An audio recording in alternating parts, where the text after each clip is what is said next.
Hi BookTube, welcome back. How are you doing? I've been exceedingly busy and I apologize for the lack of videos. I had hoped my return to BookTube would be a little bit more on a regular basis than just one video so far this year, but I'm still kind of drowning in paperwork and various other things that have been keeping me busy.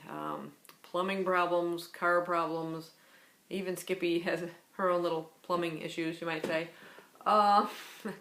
Unfortunately getting a bit incontinent in her older age, so every so many hours I find myself rushing her outside. So that's been a bit of a challenge. But you know, you gotta do what you gotta do. But I just want to kind of just touch base with you again and just let you know what I've been reading so far. I did finish the Sherlock Holmes kind of collection here by Mike Hogan. This is the first book I've read by this author, and it included Tragedy at Hutton Hall and The Case of the Imperial Chamber Pots. Both of those were novellas, and then there was a short story called The Tranquility of the Morning. Overall, I enjoyed the first story, the Tragedy at Hutton Hall. It had kind of a Christmassy theme to it. Pretty good mystery. The second novella, the one with the chamber pots, which was I found a little bit humorous because it's sort of like an unmentionable. No one wants to talk about these chamber pots that have gone missing from rather illustrious clients. Also, Holmes's chamber pot mysteriously goes missing. So it was kind of funny, people trying to find ways to talk about them, but not quite mention the unmentionable. It was a fairly decent mystery as well. I'd say the short story wasn't all that memorable. My one complaint with these so far is that Holmes does seem to be kind of pushed into the background. You know, I know Watson's telling the story, but he seemed to play a larger role, or just seemed to be more at the forefront than Holmes. I missed that real clever deduction and reveal of the mystery, and I just felt like that was kind of lacking in these. So I enjoyed the banter between the characters, but it just felt like a little something was missing. So I do have another one of his to go through, and I will kind of see what my feelings are when I get a little bit more into reading this particular author's depiction of the characters. In terms of my audiobooks, my first one was a bit of a fail. This was The Disappearing Earth by Julia Phillips, and I don't know if I'll be able to show you that cover. That's just about right there. This is set in I think it's like the northeastern edge of Russia, kind of a peninsula, where two young girls go missing from a seaside. And the story from there kind of jumps to various people in the village that have known these girls or known the family, and it's sort of how that loss and that disappearance sort of affects them. And I've hit like several different stories and several different chapters of it, and they kind of keep referencing this disappearance.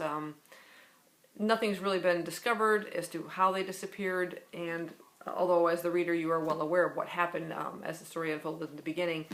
But I found myself kind of losing interest in it. Now, I don't know if it's just where my head is at the moment, or the audio itself I found just kind of dragging. I even increased the speed of it, which I don't like to do because it sounds rather weird and robotic sounding for the voice of the narrator. But I tried increasing the speed of it, trying to just move the story along, and I just couldn't get into it, and I ended up DNFing it. So perhaps at some other later time I will revisit this. I don't know at this point, but I just could not get into the story at all. So instead I ended up switching to kind of an old favorite of mine. This is The Martian by Andy Weir, and again, I don't know if you'll see that at all. Oh boy, that's horrible. There, yeah.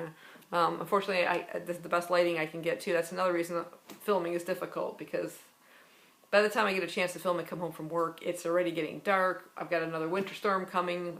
Apparently, I don't know, ice and snow was headed our way, so yeah, I got a bright light shining in my face, so it's a bit difficult to film, but I'll make do. Anyway, so The Martian, I read the book quite some time ago. I really enjoyed it. I loved the movie.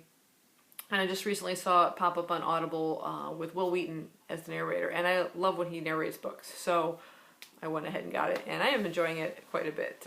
So it's nice revisiting that story again. It makes me want to see the movie too again, but I am enjoying the audiobook for that. And just a good way to get back into books a little bit when it's something familiar and enjoyable.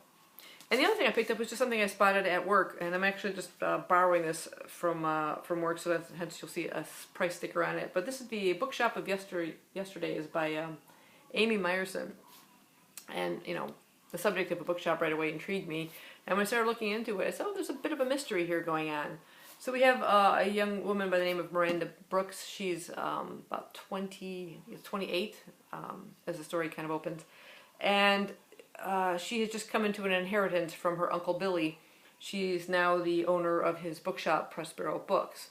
And it's interesting because there's a bit of a mystery in terms of her Uncle Billy. When she was 12, it was a birthday party, and she kind of saw her uncle at the door and her mother, Billy's sister, having an argument.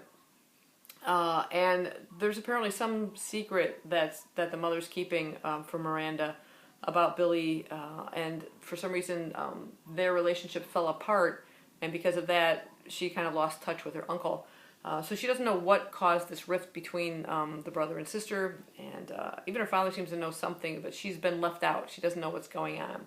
She had a really good relationship with her Uncle Billy when she was younger. He would always involve her with books and things too. He's also a seismologist, so the bookshop was sort of like just a side business for him, one that apparently isn't doing too good, as she's now inherited a shop that's well in debt.